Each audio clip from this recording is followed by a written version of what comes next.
আগামী সপ্তাহে ইরানের সঙ্গে আলোচনা হবে বলে জানিয়েছেন প্রেসিডেন্ট ডোনাল্ড ট্রাম্প।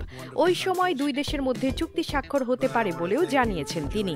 আজ বুধবার নেদারল্যান্ডসের দ্য হেগে সামরিক জোট ন্যাটোর সম্মেলনের পর এক সংবাদ সম্মেলনে এসব তথ্য জানান ট্রাম্প।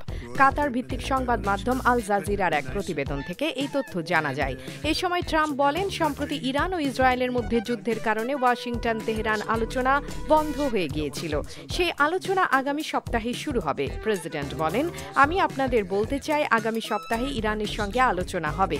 আমরা চুক্তিও স্বাক্ষর করতে পারি। আমি আসলে জানি না কি হতে পারে।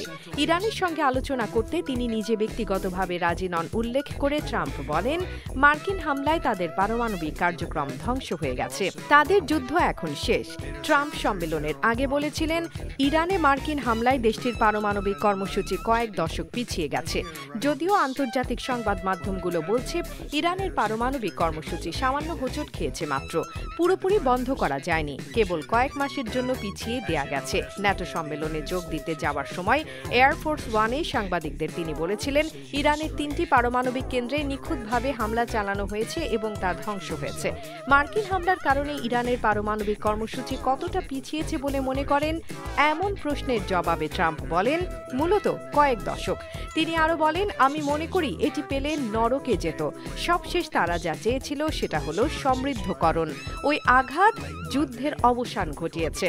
ইরানের পারমাণবিক কর্মসূচি বিষয়ে গোয়েন্দা প্রতিবেদনের তথ্য নিয়ে জিজ্ঞাসা করা হলে ট্রাম্প বলেন, তারা আসলেই জানে না ইরানে হামলায় তাদের পারমাণবিক স্থাপনাগুলো পুরোপুরি ধ্বংস হয়ে গেছে। এ নিয়ে ইসরায়েল একটি প্রতিবেদন প্রকাশ করবে দাবি করে ট্রাম্প জানান, সেই প্রতিবেদনেই জানা যাবে আসলে কি পরিমাণ ক্ষতি ইরানের হয়েছে। মুক্তি টিভি নিউজ ডেস্ক। আপনারা দেখছেন আমেরিকা থেকে সম্প্রচারিত মুক্তি টিভি।